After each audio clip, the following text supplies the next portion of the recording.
was like this big empty space. And she said, oh, there used to be a house there. A mom and she was a single mom and her two kids lived there. I don't know where the house is. I just came out the next morning and it was gone. Welcome to the Homeschool Connections podcast.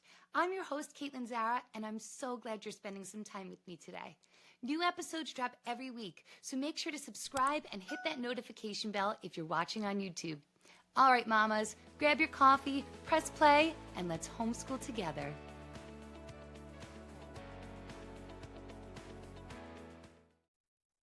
I am delighted to welcome Clara Davison, brand manager at Holy Heroes, to the podcast. Today, we're diving into a topic that speaks to many of our hearts, the call to volunteer and step in where we can make a difference. Clara, back in October 2024, you and the team at Holy Heroes launched a powerful relief initiative for Hurricane Helene. And like so many of us in the homeschooling community, I've been asking myself how we can bring that same spirit of service into our home. So today's conversation is all about how to answer the call to volunteer. Clara, thank you so much for being here. Oh, thank you for having me. I'm really excited.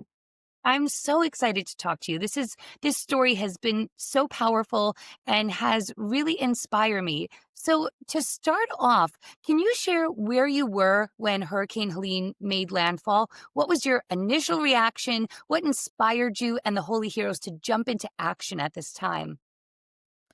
So Hurricane Helene made landfall in North Carolina, I believe September 27th. It was a Friday. And my husband actually teaches for the school system in the Charlotte diocese. So school had already been canceled for the students for this professional development day, and all the teachers were supposed to meet for a professional development meeting, meaning that all the teachers from Western North Carolina were all going to gather somewhere near Charlotte, I believe. And they canceled it late Thursday night. They said, we don't know how bad the storm is going to be. And thank goodness they did, because then all those teachers from Western North Carolina would have driven into Charlotte and probably wouldn't have been able to get back. So we already that Friday were planning to stay home. School had been canceled for my husband. And it was a pretty bad storm. We are the last county, one of the last counties before it really got bad in Western North Carolina. We are just outside of Charlotte. So we had the rain. We live right by the Catawba River. There was some flooding, but it didn't seem that serious where we were. And slowly over the weekend, information started coming out from the mountains that it was really bad. And something I think a lot of people didn't realize who were outside of North Carolina was when this hit, it took out power and it took out service in most of these areas. So there just wasn't any communication. So for the first few days, no one really knew what was going on. And we started to hear from friends who had family out in Western North Carolina. They couldn't get in contact with their family. They couldn't find their family. The neighborhood where their parents lived or their siblings lived was completely washed away. They didn't know where their family was. And that was when we started realizing just how serious it was. We did have some friends in the area who just got in cars on Sunday, Monday, and just started driving to the mountains, trying to find family, trying to help. And for those folks, we started giving them things. Like we said, what do you need? We'll just go out and buy it and we'll put it in your car and then you can take it. I think by Monday morning, there were nonprofits coming in to all of the open airstrips, kind of again in this sort of half moon around the outside of the devastation. They started bringing in small planes and helicopters, asking for volunteers to fly in materials.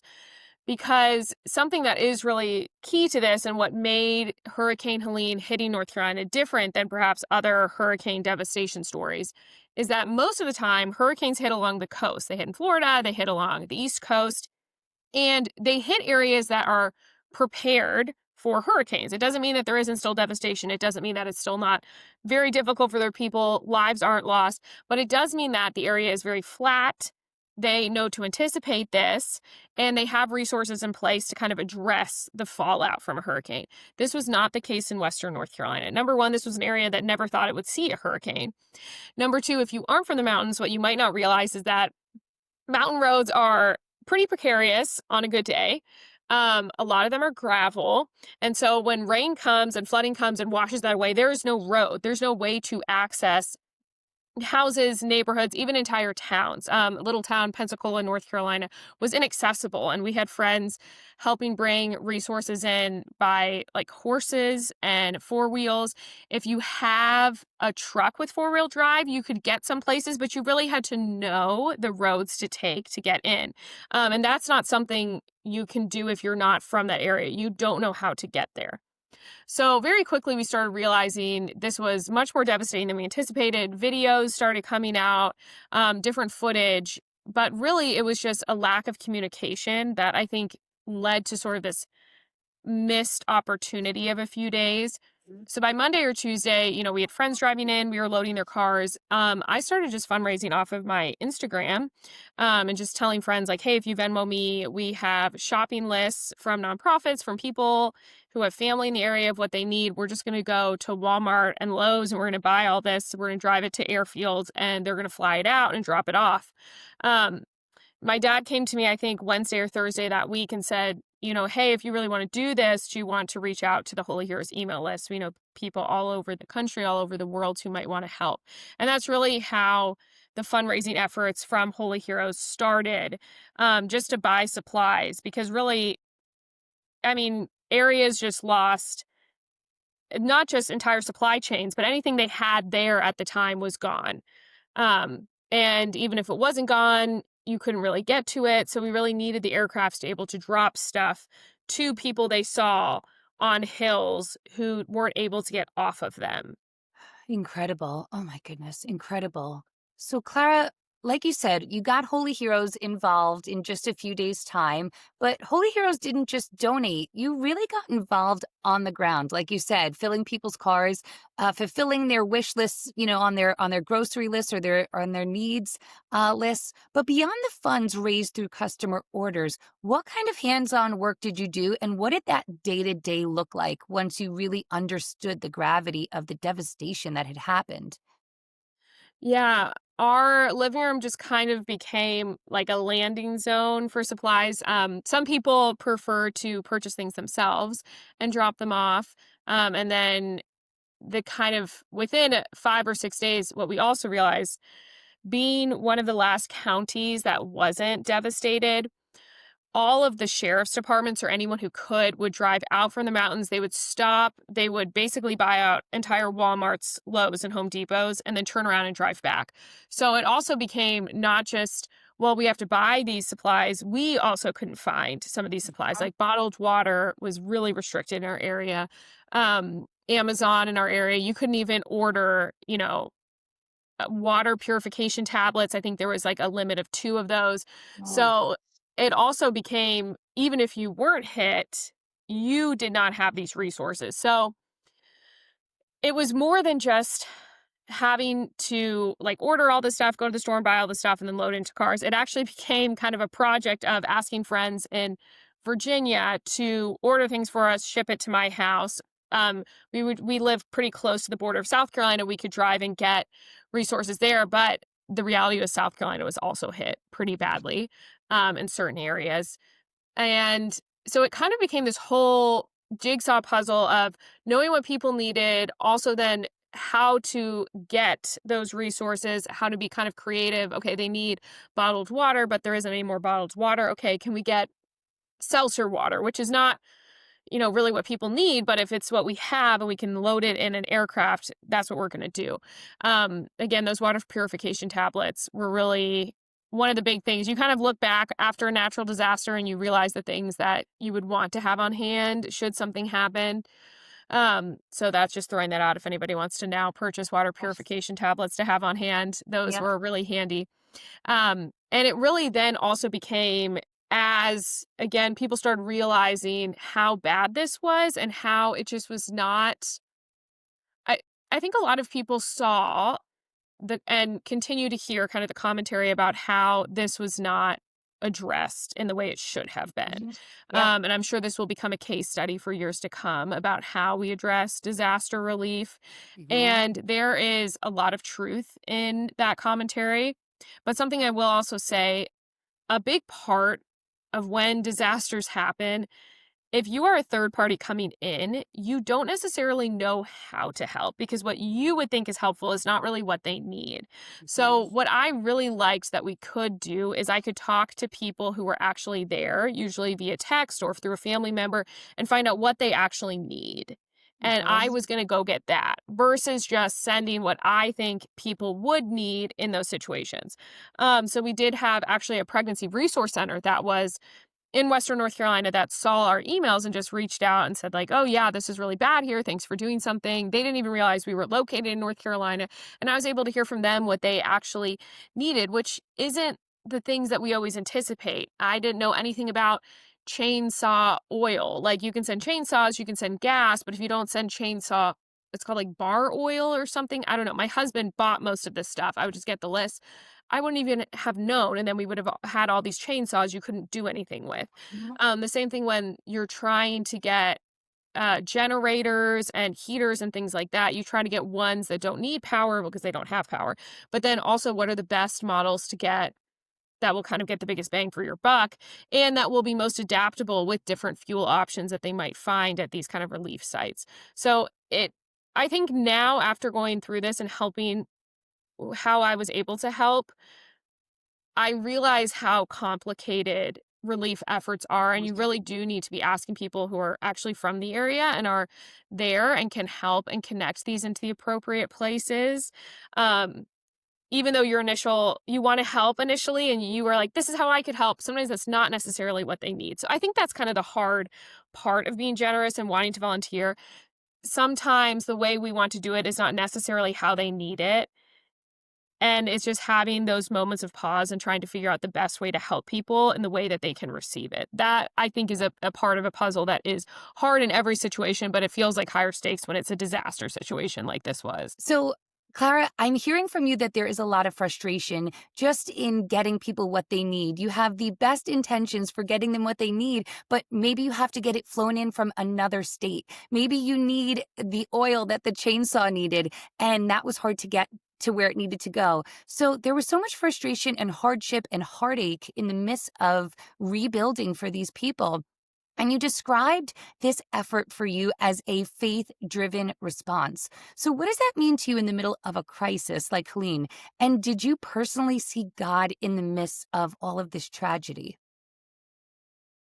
Yeah, I think if I could go back and do one thing differently, which is easy to say when you're not in a crisis, I think I Uh-huh. really would have prayed a lot more for what people were going through. And I think especially as Catholics, we also know our obligation to pray for the dead.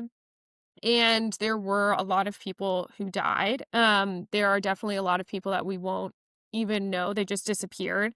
I know Yes. my husband was actually with a crew that went out and was helping people clean out houses, um, helping build things. And in one neighborhood they were helping an older woman clean out her house. She had, like 5 feet of mud just in her house. And she actually said, like, "Oh, do you see that space over there?" And it was just like this big empty space. And she said, "Oh, there used to be a house there. A mom and she was a single mom and her 2 kids lived there.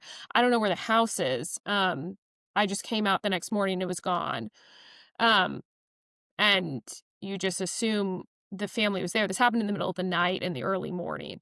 Um, and I wish I had been kind of more aware and not just kind of running from thing to thing and been tried to keep a list of names people told me if who were missing, just to pray for them in general, but then also to pray if they had died. I think I started to think about that as this was kind of a whole October 2024 project for me, but then going into November, which is the month that we remember the dearly departed, All Souls.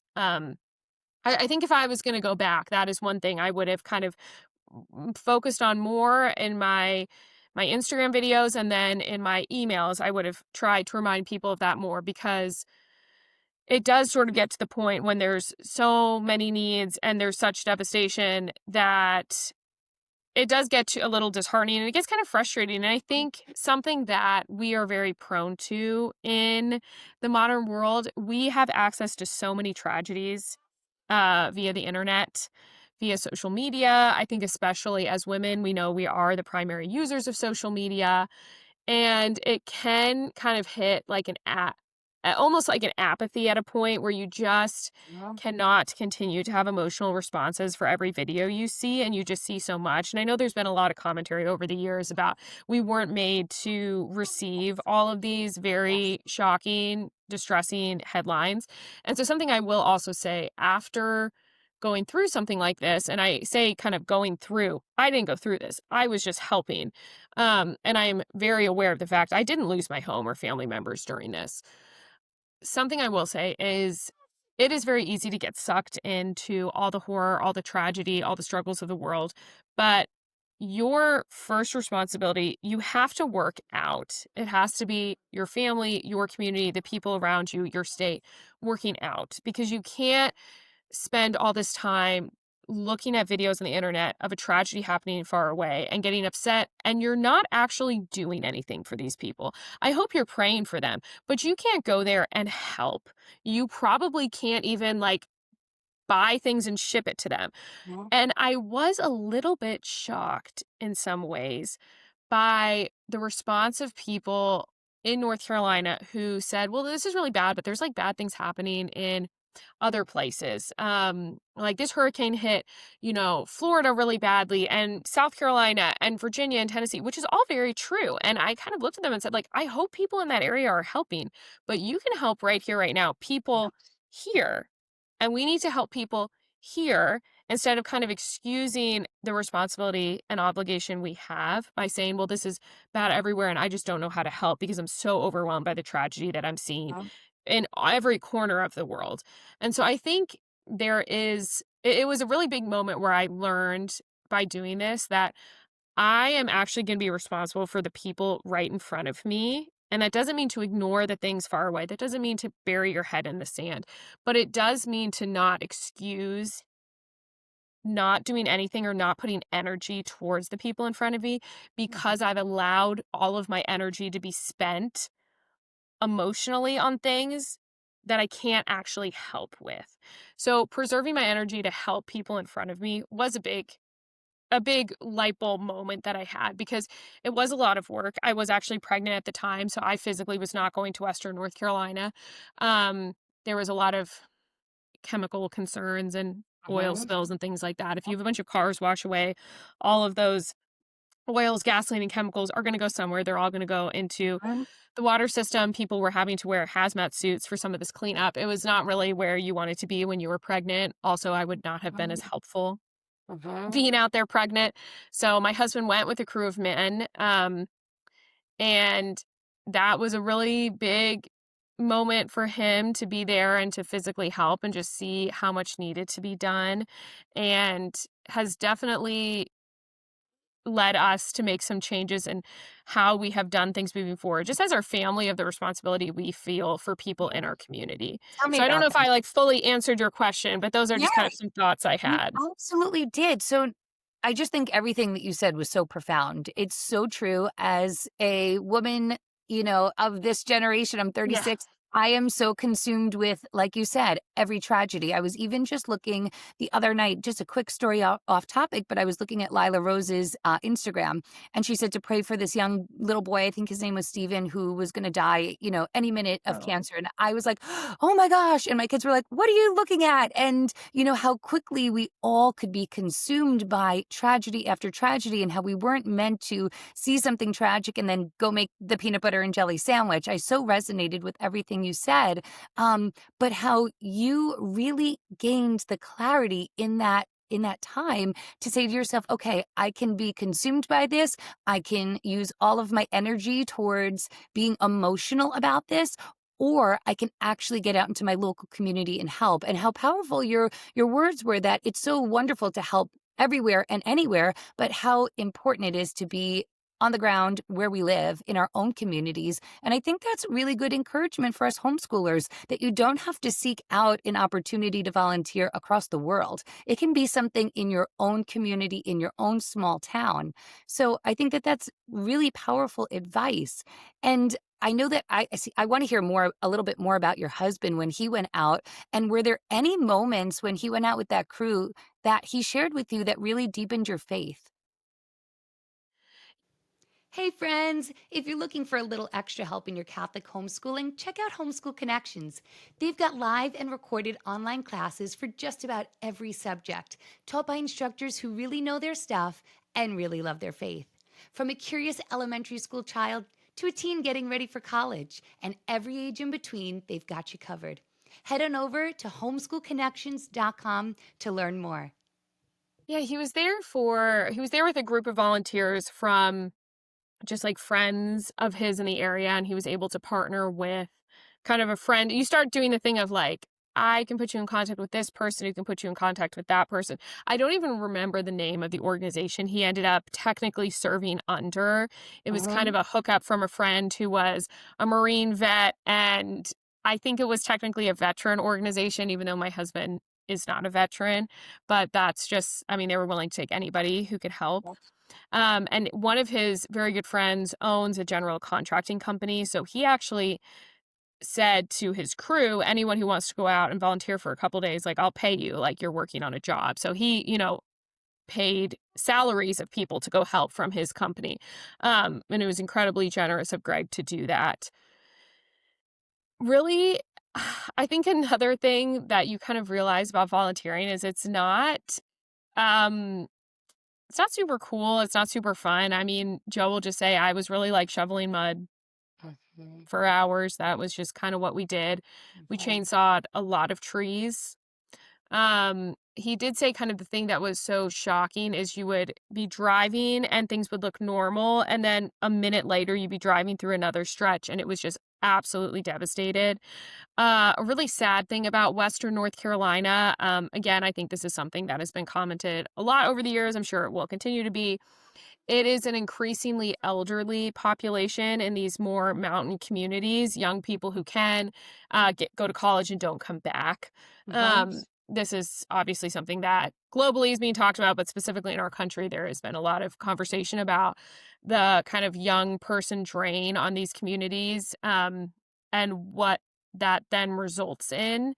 And we kind of saw the worst case scenario when you have entire towns that are all elderly. um, there's no one young and able-bodied to help, and this is a really vulnerable population.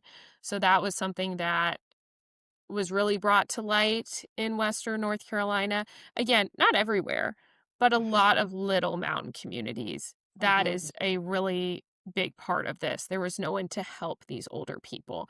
Yes. Um, so I know for him, he actually, when he came back, just felt really convicted about getting more involved in local community, even if it's just through your parish, through your town, anything like that.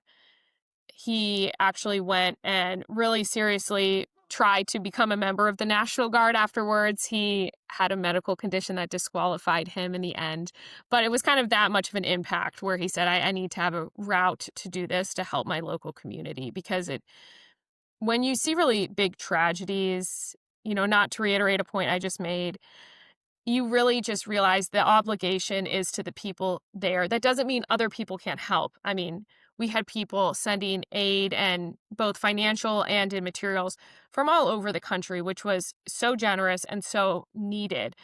But they needed someone to send it to, and they needed someone who was going to raise their hand locally to organize this, to send in pickup trucks with four-wheel drive, how to rent trailers. It's something that if you need to be ready to raise your hand when something happens in your local community to help, um, instead of just kind of standing on the sidelines the way you would when you see something in a different country far away that's going wrong. Mhm. I think because we've seen so much of that, we sometimes don't realize when, no, no, this is happening here. Like, Yep. you need to do something now. This isn't something you're seeing it on social media, but it's only a couple counties over. Um, Mhm. that's really definitely something that we need to become more aware of. I know I did. Incredible. I'm blown away by you. I can't believe you were pregnant and your Oh, yeah. husband left and volunteered himself to help. I find this whole story incredible and so inspiring. I love what you just said. I love it's going to stay with me. You said you have to be ready to raise your hand. Oh. That is just so it's so good, Clara. And I think for a lot of us, it's on our hearts to raise our hand. So let's dive into how a Catholic homeschooling family might get involved in their communities. And of course, it's not every day that something as devastating as Yes. Hurricane Helene happens. But Thank what are goodness. small ways that you think families can start to get involved and can start to instill this in their children as well? You know, I'll talk about a really particular example. Shortly after kind of the month that was October 2024, that kind of just took over our whole family's lives. The pictures I have of our living room, we actually have our living room table has a permanent stain on it because something spilled on it, but it was under a Mhm. bunch of boxes. And so it discolored the table stain. And my husband has been meaning to fix it, but it's been there for a long time because there was just stuff on that table for an entire month. Mhm. Um, but shortly after that, I was asked to take over a ministry at our parish, and it's a ministry that organizes meal trains for moms after they have Mhm. babies. I think a lot of parishes have something like that, or homeschool groups or something like that. Like sending around a meal train for someone is we all have seen those. We've probably participated in one. Hopefully one was sent around for us when we had children.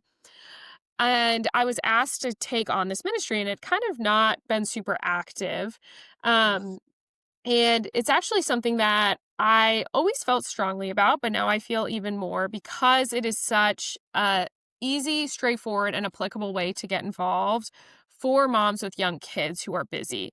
And that's kind of always what I say. I'm sure some of my emails to the ministry are maybe a little heavy-handed, but kind of going back to the obligation of people in your community, Mhm. this is such an easy way to do that. And I know something that we created through this ministry that we just have linked on these emails is we just have a Google Doc of suggested ways, like easy meals you can make, tips for dropping off meals. You're already shopping and cooking for your family, just make a little extra, buy a big stack of disposable foil pans, put it in, and drive it on your way to whatever activity you're driving through. Um, I think that is a really great way. It's something my family does, and you can involve your kids in that. I mean, my daughter's 4.5. And we make a lot of Jiffy corn muffins for people because we have a really good barbecue recipe that we can make in Instant Pot. We it makes a lot. So it's very easy to make some for us, put some in a foil pan, and she gets to make corn muffins. And we talk about it all the time. We say, oh, well, we're making these for so and so. They just had a new baby. This is what you do when someone has a baby. You bring them food. And this is something you can do whether the mother physically had a baby, whether they adopted a baby. You know, we've also done that for friends who adopted children. We'll also sometimes send out meals for families going through a hard time. We've had two cases in our parish. One, a mom of a large family is diagnosed with cancer. She's going through treatment right now. We have sent out meal trains for her to kind of help her family, especially when she had to travel and live in New York for a while for surgery. Mhm. We've also done it for a family that we just had a 45-year-old dad pass away in our parish.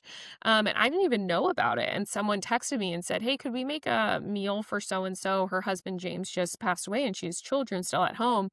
And yeah, it's such an easy thing to do. And I think we forget about it. Mhm. And if you don't have a ministry like this in your parish or your homeschool group, I would really encourage you to offer to start one. It's really not hard to do. A lot of people will say, like, yeah, sure, just put me on an email list. A lot of times people just don't know until they're given an opportunity to help. And then, of course, they will help. And then I will also say, if you don't feel like you have the bandwidth to head a ministry like this in your parish or homeschool group, I mean, you probably have friends who have told you they're going through something tough. Just text them and ask if they can drop off a meal. We had something going on in our family a few weeks ago, and I had friends just leave meals on my front porch, and someone just left like frozen Chinese food that I could like from Trader Joe's, like those bags. Yep. And I don't really go to Trader Joe's, so it was such a fun treat. And I mean, all what she did was she went shopping and she dropped them off on my porch, and it was really, really helpful when we went through something tough. So I think if families are looking for ways to get involved in their local community, it is super great if you find something that works for your kind of family ethos, your family mission, that exists as a nonprofit that you can volunteer with, especially when you bring your kids. But the reality is, you can volunteer in ways that are just within people you know, and there isn't kind of an organized volunteer network or nonprofit around it, but is really needed. And I always try to share with the meals ministry that I run at our parish the amount of people who send me messages and say, like, wow, I didn't even anticipate anyone bringing me anything after I had a baby or after I had this hardship. And I don't think that should exist in Mhm. Catholic communities. Mhm. And in the Catholic society we're trying to build, there shouldn't be people who just assume that they will be kind of forgotten and not acknowledged by their communities. Even if it's just something as simple or as difficult as bringing a new baby home, that is, Mhm. I've had times when that's easy, I've had times when that's hard, and just feeling acknowledged by the people around you, not just family and friends who live far away, to have a meal dropped off is a really big blessing. So I would say if there are people listening to this who want to have a way, who want to volunteers, sometimes it's just as simple as bringing a meal to church and handing it to them after mass. Yeah. I'm blown away by you. I just think you are such a blessing, Clara. So incredible and so insightful. And I think that you've given moms who are listening such a great opportunity to get involved and feel like they're doing great holy work. And it's something that's accessible to all of us. It's something that we can do. You've given such great tips like just make a little bit extra of what you're making for your family. Get those disposable. Yes. Yeah. Maybe you don't even make the meal, but you can go food shopping and drop off those easy to make meals at someone's doorstep. All of that is such valuable, helpful information for us moms who have it on our hearts to do this, who want to inspire our children to do this. Like you said, your daughter gets to make the muffins with you, which is so beautiful. But this has been so helpful. And I'm so inspired by you. I think this Oh, is thank all you. incredible. Clara, before I let you go, which I don't want to do you have anything else left on your heart that you'd want to share with our audience, all these homeschooling Catholic moms who are listening? I think something that I think about a lot, especially I have a 4.5-year-old daughter and now I have a 7-month-old son. Um, And I think for many of us, especially increasingly my generation, a lot of these children are very wanted, very fought for. It's hard to have kids. I know Mhm. for so many of my generation, infertility is on an all-time high. Yep. And so I had a lot of time to think about what I wanted my motherhood to look like before Mhm. having kids and then between my two children. And something that I've just come to realize is that I really want to be the best marketing department for motherhood possible, especially for my daughter. That doesn't mean she doesn't see that it's hard, but I do want her to see that this is something that has made my life better. And I think going back to one of the big reasons that I took on this meals ministry was I wanted her to see that this is something that your community is going to support you in doing and having children and being a family. I do think families are how you change cultures. So in addition to bringing meals, being, that is a corporal work of mercy that's feeding the hungry. If you want to make this into like a educational opportunity, a theology class with your kids, we have talked about that with my 4-year-old daughter. These are things that Christ asked us to do. I think I also want my daughter to see that you can be a mom and you can still volunteer and help people and hopefully also have the expectation that when she has kids in the future there will be people around her who will support her doing it. I hope that is the case for her. I pray that is the case. I understand that that's not always the case for many people. I'm trying to change that. I hope other people will help me change that, but yeah, we're all moms, and I think we want to have that be something our kids see as a lovely part of our life and not a hardship. Absolutely incredible. I couldn't agree more with everything that you said. Clara, thank you for all that you are doing and have done. Just like I said, I think you are just a tremendous blessing, and I've so enjoyed talking to you today. Oh, thank you. I'm so glad we got to chat. This isn't the end of the conversation. I want to hear from you. Come say hi on Instagram, connect with me on Facebook, or leave a comment below. I want to know what today's conversation sparked in you. I read and respond to every message. Until next time, remember, you got this.